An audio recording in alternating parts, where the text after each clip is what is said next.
Welcome to the She Lives podcast, a show for women who want to live a happier life while tackling their goals along the way. Want to learn more about what we talked about today? Visit our website, shelivespodcast.com. Now here's your host, Michelle Hancock.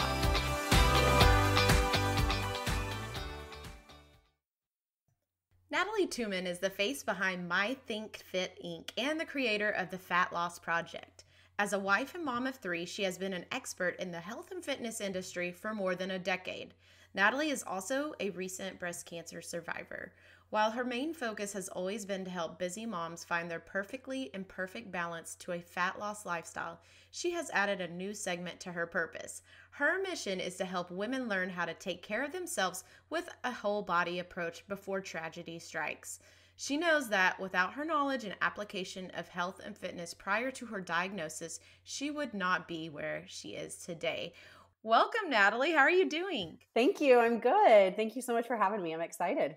I'm so excited to have you on the show. We met a few years ago when we both had little babies. I believe it was at a wine tasting of all things. That's how I meet most people. Let's be real.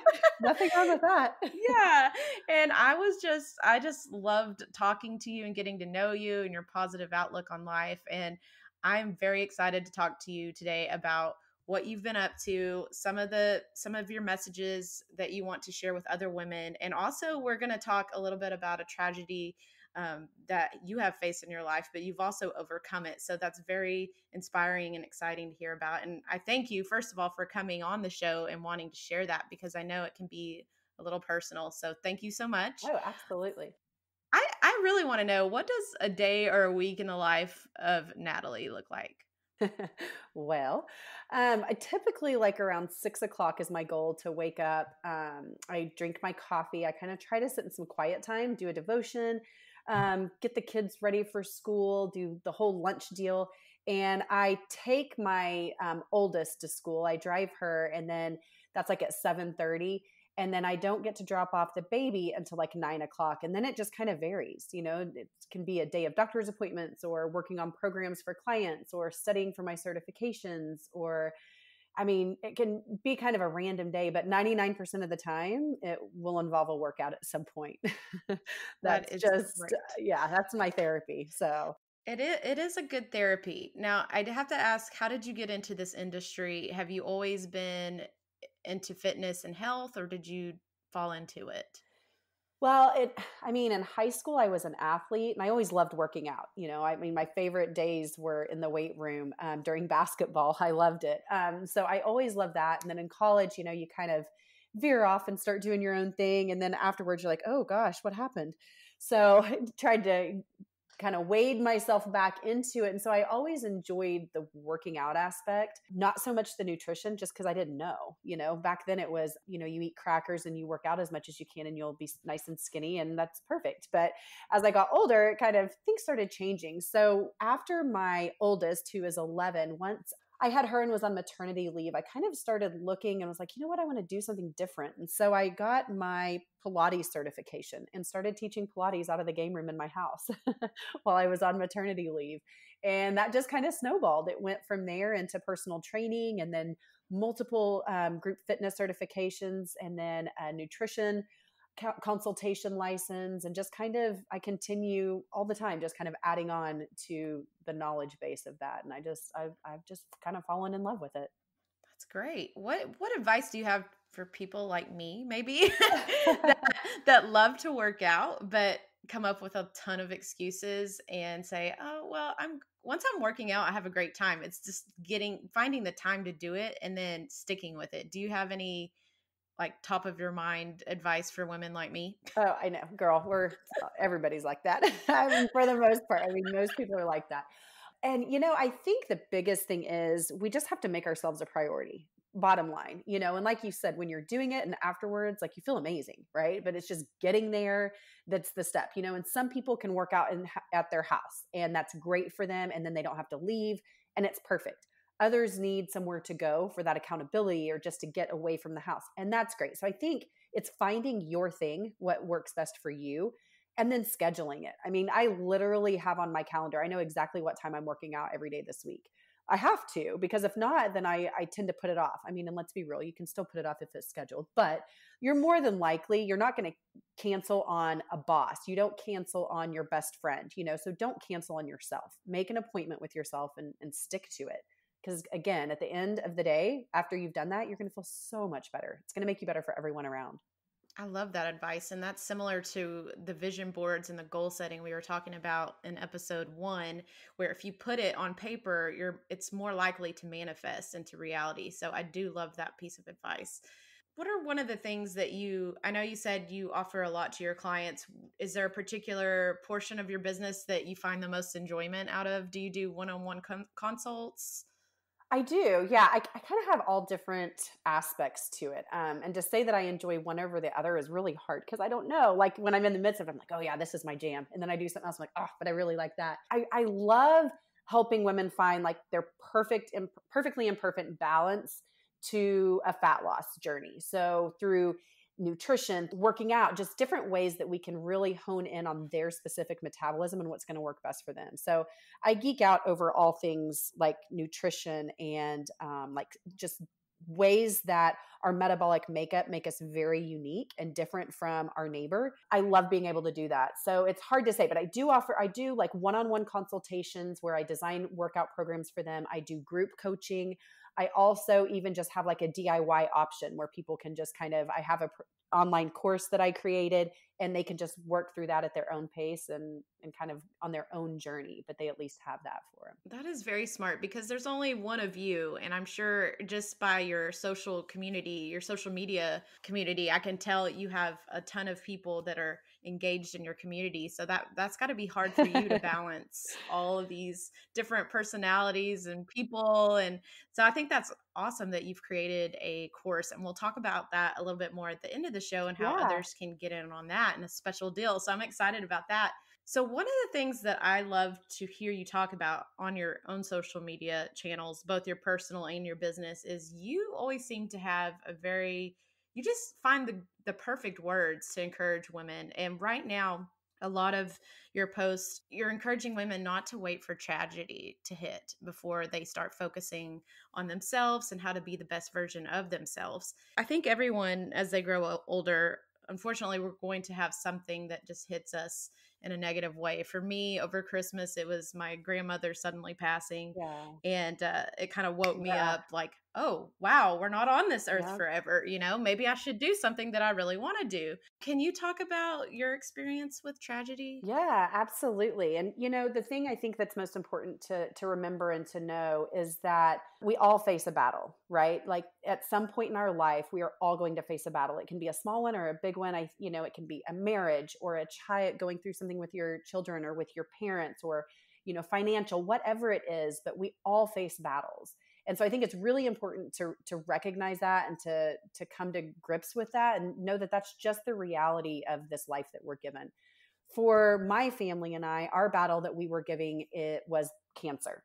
In June of 2018, I found a lump while I was in the shower. One of my very dear friends, she had kind of been on me about washing with those loofahs. So I tell everybody to stay away from the loofahs now. So don't sue me, loofah companies. But I do tell everybody to stay away from those, or at least wash with your hands like once a month.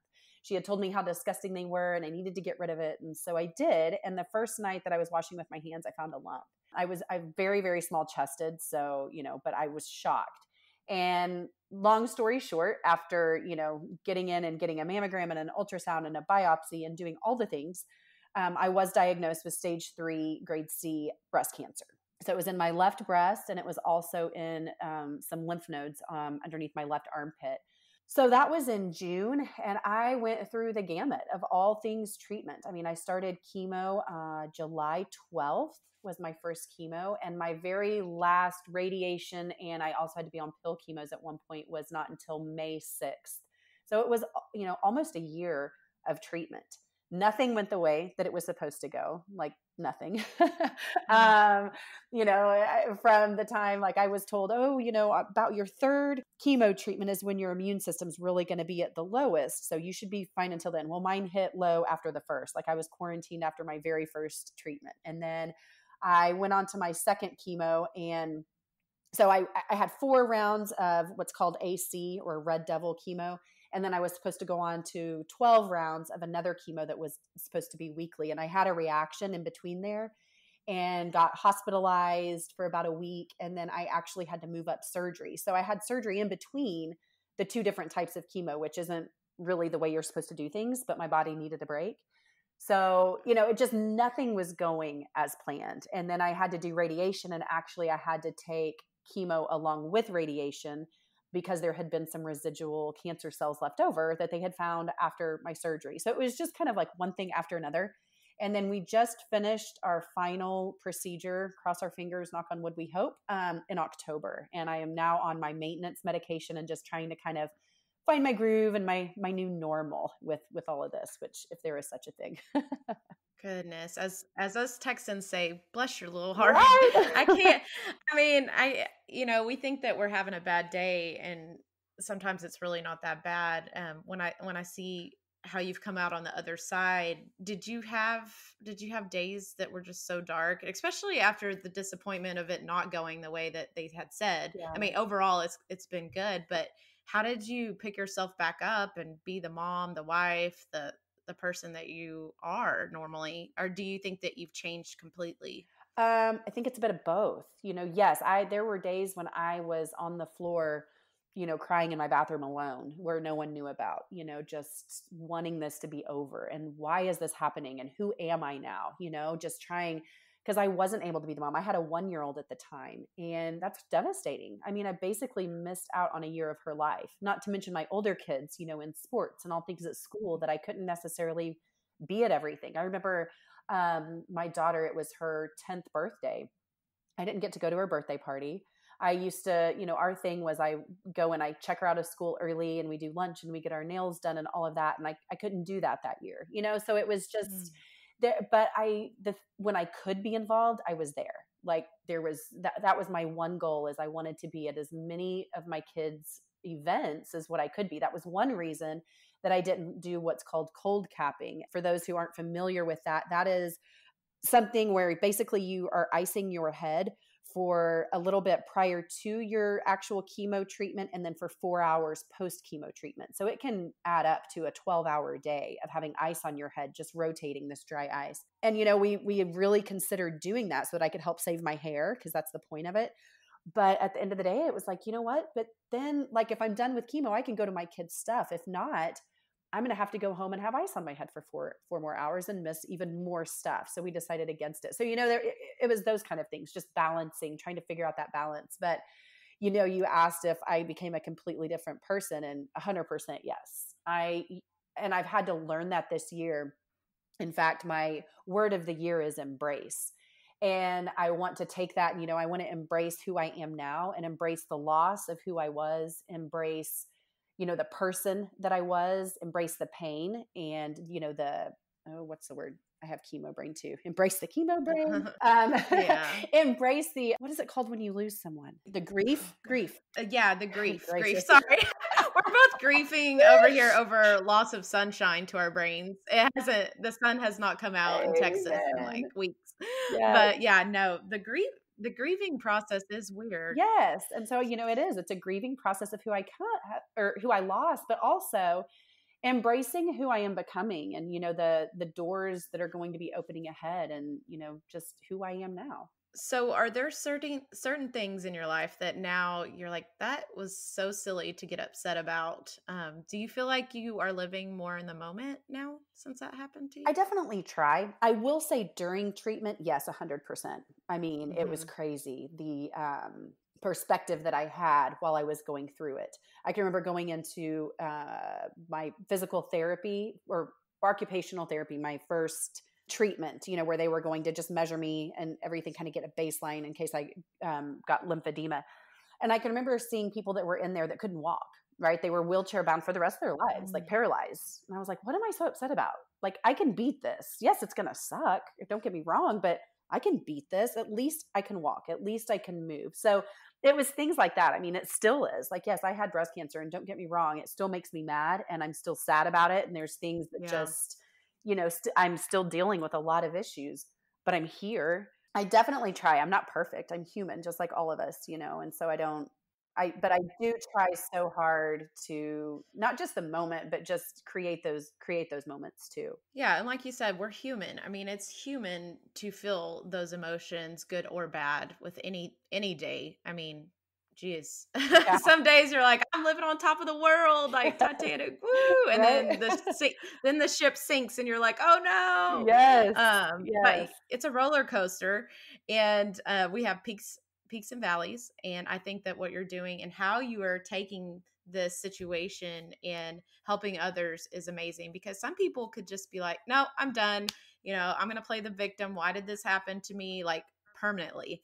And then you give up, and it's just hard, even with just a setback in your business life. Some days, I mean, I know for me as an entrepreneur, some days I'm like, am I doing anything right? And Yeah. even as a mother, it's like, well, today I was not my best. Yeah.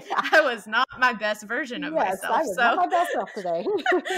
how can we get ourselves in check over like any day that we're having a bad day, or even the winter? Like right now, it's the winter, it's the gloomy season. Do you have any tips on how we can kind of check ourselves and get back on track? Well, I think leaning in, first of all, like lean into it, feel all the things, feel it and recognize it, but you just can't stay there.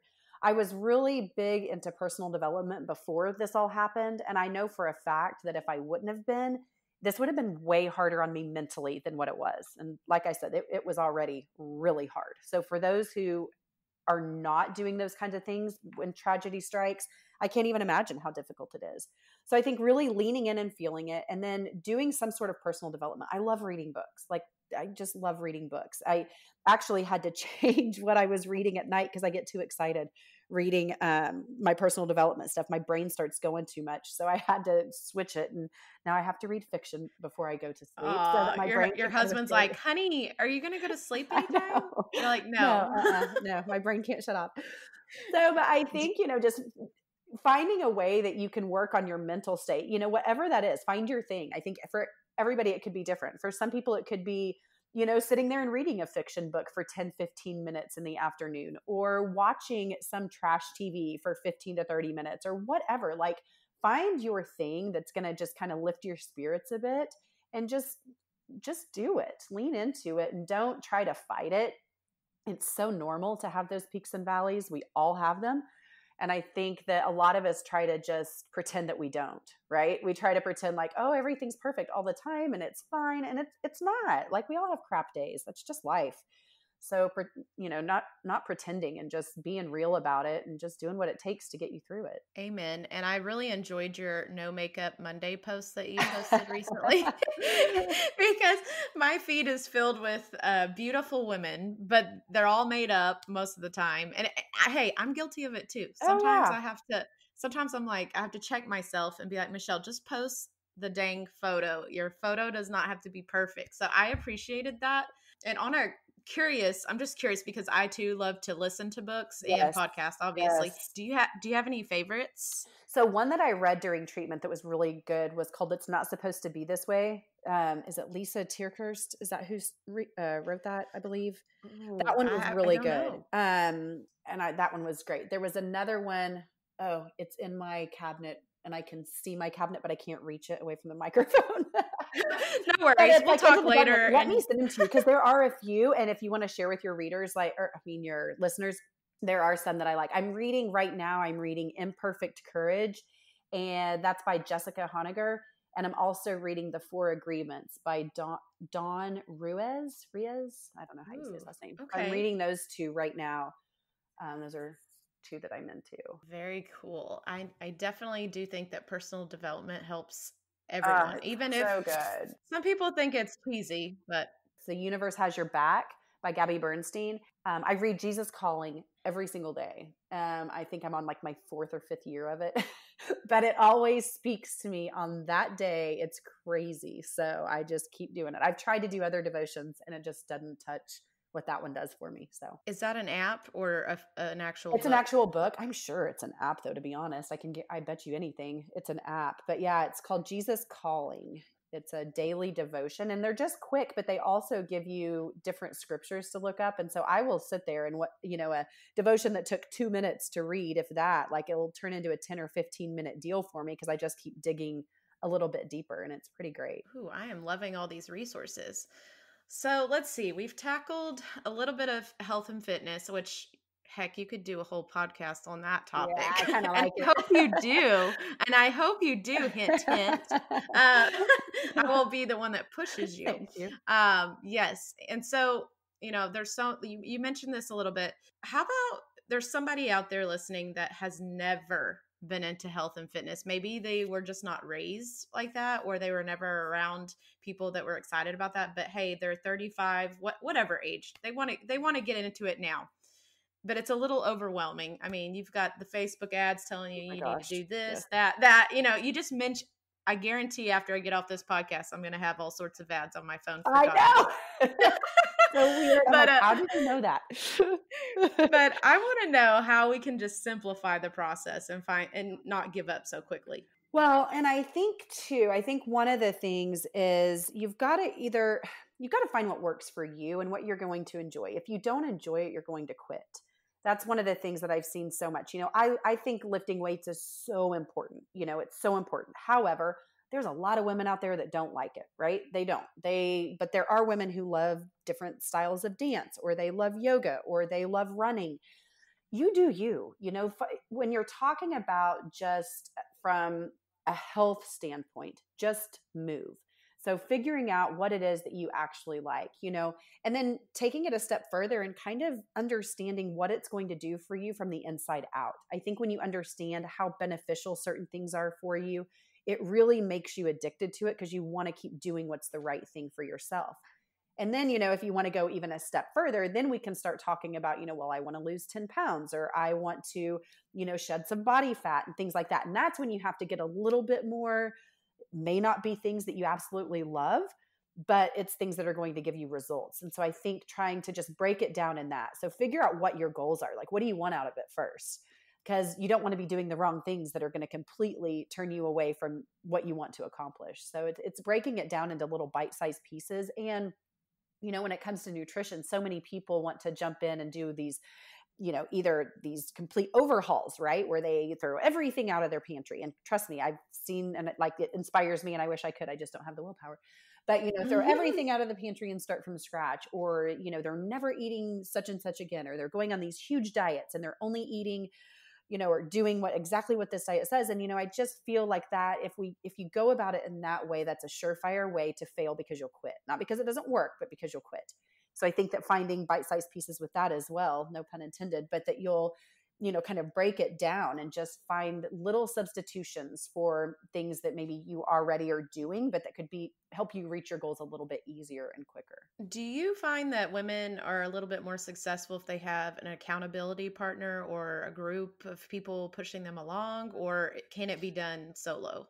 It can be done solo for sure. However, yes, we are made for community. That's where the human race, that's what we're created for, right? We're part of our innermost being is created for a sense of community and a sense of belonging. And so, yes, when you have that added accountability, whether it's from one person or a group of people, I have seen the results be so much greater, so much greater. I have a Facebook group, and it's just an accountability group. And the ones who are in there posting every single day, those are the ones who are still on track, and it might be a handful of them, but I tell you what, those are the ones who are still crushing it and they're still on track. The ones who aren't necessarily posting or being involved with that sense of community are kind of the ones that fall off a little bit easier. And that just kind of goes to show you that having that added piece is really, really crucial. That makes sense. Totally. Okay. I think the last thing that I want to know from you, and this can be your personal life, your professional life. It's a loaded question. So Great. Think on it if you need to. No pressure. What does success mean to you? It is. I think that's multifaceted. I really do. I think at the end of it all, though, is just being at peace, having a sense of joy, and knowing that I am personally making a difference for my family, for those around. I think knowing that there's just nothing in this life that's perfect, right? There's not going to be any sense of perfection, but if I have peace in my heart and soul, then it's been a pretty darn good day. So I think, that to me, that's the biggest. I could go on and on about different avenues of success, but I truly feel like that's the most important thing for me personally, is just having a bit of peace. And that can be very difficult to find peace in a society that is constantly loud and distracting. Yes. So kudos to you for simplifying it, getting your headspace right, your body right. And I think that's a formula of success. So I definitely agree with you on that one. Yeah. So where can we follow you to hear more of your amazing messages and experiences and motivational talks? I can't get enough of you. Oh, I hope that doesn't so sound sound obsessive. I think that is a huge compliment. Then I'm doing my job. So thank you. You are. I'm at My Think Fit. I'm on Facebook, Instagram. I'm on Twitter, I'm on Pinterest, and I also have my website where there's a blog as well at mythinkfit.com. So it's across the board, just My Think Fit. Perfect. Well, thank you again for spending a few minutes with us, and I'm sure this will not be the last time that we hear from you. You're also over in the private Facebook group, She Lives Podcast, and if anyone has any other questions for Natalie, anything that we talked about and would like more information on what she's doing, please head over there. And we will also have the show notes at shelivespodcast.com. Thank you again. And I hope that you have a great week, and we will definitely talk soon. Thank you so much, Michelle. And, I want to also offer that DIY plan for any of your listeners at a discount if they would like that. I have a 5-week fat loss project that I've created. It's a completely online course. It comes with a do the work back guarantee. So if you do all the work and you don't get results, then I will completely refund you. But I would love to offer that at a discounted plan or discounted price for your listeners. Ooh, I will definitely be taking part of this because I've got to get ready for summer 2020. That's right. 2020, baby. 2020. Oh, man. But no, that's a great way to, like you mentioned, simplify it week by week to get a bigger result at the end. So thank you so much. So many good tips here today, and we are all going to feel our best after today's show. I know it. So thank you so much. Thank you for having me. I appreciate it. Thank you for listening to today's show. Make sure to visit our website, shelivespodcast.com, where you can subscribe to never miss a show. Find us on social at She Lives Podcast. While you're at it, if you loved today's episode, please take a moment to share with your friends and family and leave us a 5-star rating on iTunes. Talk soon.